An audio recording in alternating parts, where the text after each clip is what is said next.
Bismillahirrahmanirrahim. Assalamualaikum warahmatullahi wabarakatuh. Perkenalkan, nama saya Zaki Maulana dengan NIM 255241058 dari kelas 1A Ekonomi Syariah. Di sini saya akan mengerjakan tugas Pancasila. Langsung saja untuk jawaban nomor 1 ialah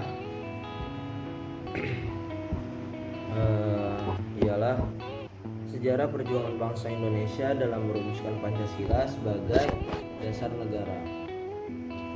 Dalam merumuskan Pancasila terbentuklah yang namanya BPUPKI, yaitu Badan Penyelidik Usaha-Usaha Persiapan Kemerdekaan Indonesia.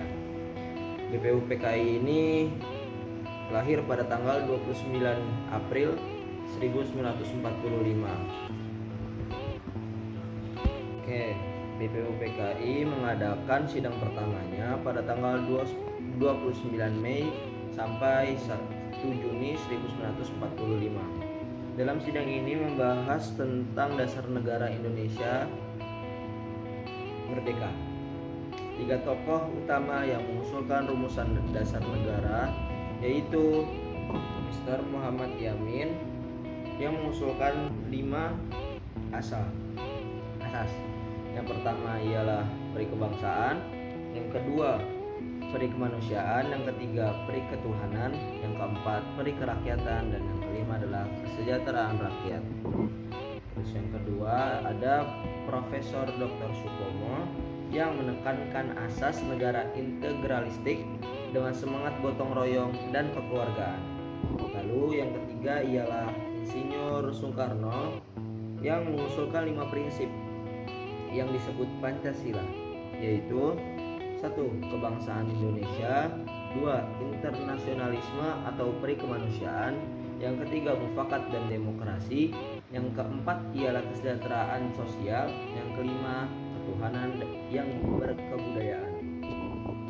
Usulan Soekarno ini diterima dengan baik dan kemudian menjadi dasar pembentukan Panitia 9. Dari sana terbentuklah Panitia 9 dan Piagam Jakarta. Panitia 9 dibentuk untuk merumuskan kompromi antara golongan Islam dan nasionalis. Mereka menghasilkan Piagam Jakarta yang memuat rumusan awal dasar negara, yaitu 1. Ketuhanan dengan kewajiban menjalankan syariat Islam bagi pemeluk-pemeluknya. Yang kedua, kemanusiaan yang adil dan beradab. Yang ketiga, persatuan Indonesia. Yang keempat, kerakyatan yang dipimpin oleh hikmat kebijaksanaan dalam permusyawaratan perwakilan. Yang kelima, keadilan sosial bagi seluruh rakyat Indonesia. Lalu dari sana BPUPKI mengadakan sidang kedua pada tanggal 10-17 Juli 1945. Sidang ini menyetujui rancangan Undang-Undang Dasar atau UUD yang di dalam pembukuannya termuat Piagam Jakarta sebagai pendahuluannya. Lalu setelah Indonesia memproklamasikan kemerdekaan pada tanggal 17 Agustus 1945, keesokan harinya PPKI mengesahkan Undang-Undang Dasar 1945 sebagai konstitusi negara. Yang kedua, Piagam Jakarta dijadikan pembukaan undang-undang dengan sedikit perubahan, yaitu mengganti sila pertama menjadi ketuhanan yang Maha Esa. Proses yang terakhir ialah penetapan Pancasila. Dengan demikian, sejak 18 Agustus 1945 secara resmi, Pancasila menjadi dasar negara Republik Indonesia yang sebagaimana tercantum dalam pembukaan Undang-Undang Dasar 1945 di alinea keempat. Nomor 2 yaitu mengapa Pancasila menjadi solusi yang tepat bagi bangsa Indonesia yang majemuk. Karena Indonesia adalah negara yang sangat kaya akan keberagaman. Terdiri dari 17.000 pulau, ratusan suku bangsa, berbagai agama dan budaya yang berbeda-beda. Indonesia adalah potret nyata dari masyarakat majemuk. Pancasila juga mengandung nilai-nilai universal yang dapat diterima oleh seluruh rakyat Indonesia tanpa memandang suku, agama, ras, atau golongan. 5 sila dalam Pancasila mencerminkan prinsip-prinsip kehidupan yang adil dan harmonis, seperti ketuhanan, kemanusiaan, persatuan, demokrasi, dan keadilan sosial. Sebagai alhasil dari kesepakatan para pendiri bangsa, Pancasila juga mencerminkan semangat toleransi dan kompromi yang sila-silanya tidak memaksakan kehendak satu golongan, melainkan seluruh rakyat untuk hidup berdampingan secara damai dan saling menghormati. Untuk yang nomor 3 yaitu jelaskan dan berikan contoh implementasi nilai Pancasila dalam kehidupan bermasyarakat, berbangsa, dan bernegara. Ya, seperti artinya implementasi itu pelaksanaan atau penerapan. Jadi implementasi Pancasila adalah bagaimana nilai-nilai Pancasila diterapkan dalam kehidupan sehari-hari, baik secara individu atau bermasyarakat atau bernegara maupun bagian dari bangsa Indonesia.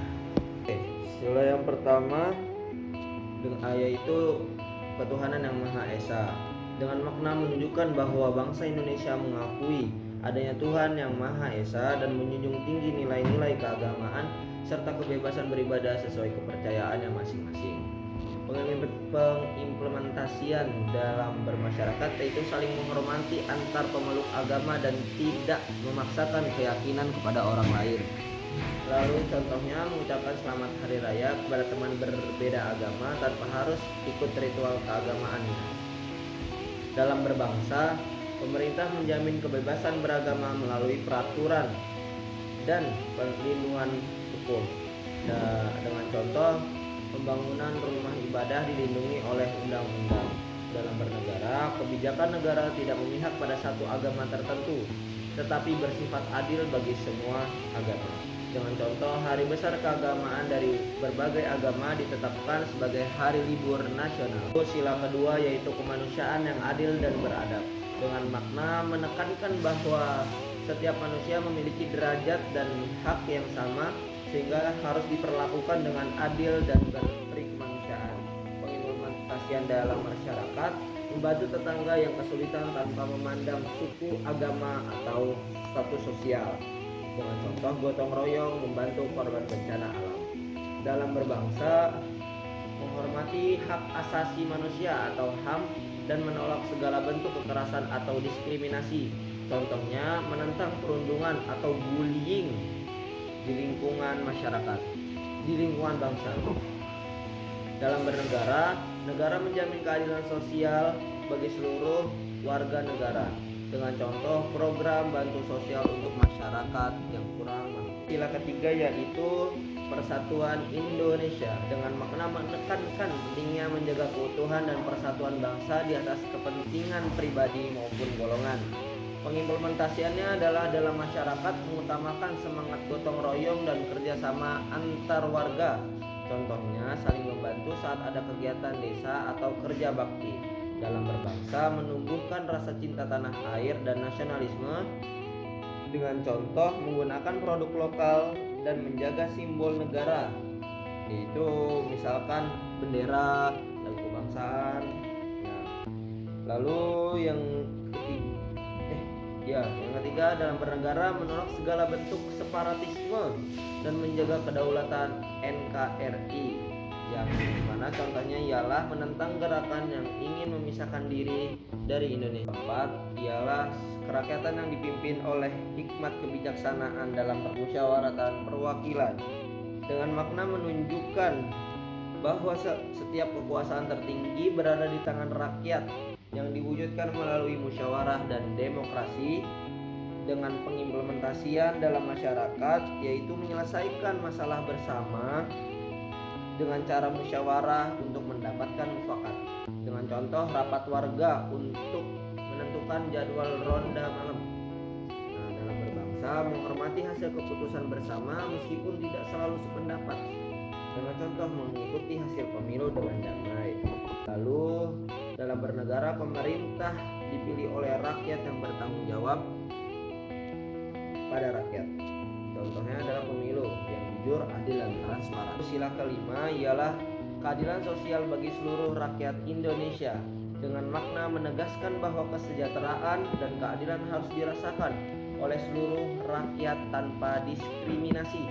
Dengan dengan pengimplementasian dalam masyarakat ialah tidak bersikap egois dan mau berbagi dengan sesama. Dengan contoh donasi untuk masyarakat miskin atau program sembako. Dalam berbangsa, pemerataan pembangunan di seluruh daerah. Contohnya program pembangunan infrastruktur di daerah terpencil. Ya, dalam bernegara, kebijakan pemerintah harus berpihak pada kepentingan rakyat banyak atau menyeluruh. Contohnya subsidi pendidikan dan kesehatan bagi masyarakat yang kurang mampu. Untuk kasus pelanggaran Pancasila dan cara menanggulanginya yaitu dalam kehidupan sehari-hari masih sering dijumpai berbagai masalah atau pelanggaran. Contohnya intoleransi antar umat beragama yang bertentangan dengan sila pertama, yaitu tindakan diskriminasi dan perundang-undangan yang melanggar sila kedua, serta sikap egois yang mengabaikan persatuan bangsa sehingga bertentangan dengan sila ketiga. Selain itu, praktik korupsi, kolusi, dan nepotisme juga merupakan bentuk pelanggaran terhadap sila keempat, dan yang terakhir sila kelima karena mengabaikan prinsip musyawarah dengan serta keadilan sosial bagi seluruh rakyat Indonesia. Kasus-kasus seperti ini menunjukkan bahwa sebagian masyarakat belum sepenuhnya mengamalkan Pancasila sebagai pedoman hidup. Untuk mencegah dan menanggulanginya ialah pelanggaran tersebut diperlukan upaya bersama dari individu, masyarakat, dan pemerintah, serta pendidikan berkarakter sejak dini sangat penting agar generasi muda memahami dan menghayati nilai-nilai Pancasila. Di samping itu, penegakan hukum yang tegas terhadap pelanggaran seperti korupsi atau diskriminasi harus dilakukan agar menimbulkan efek jerah. Ya. Lalu sekian dari saya. Wassalamualaikum warahmatullahi wabarakatuh. Still enjoy.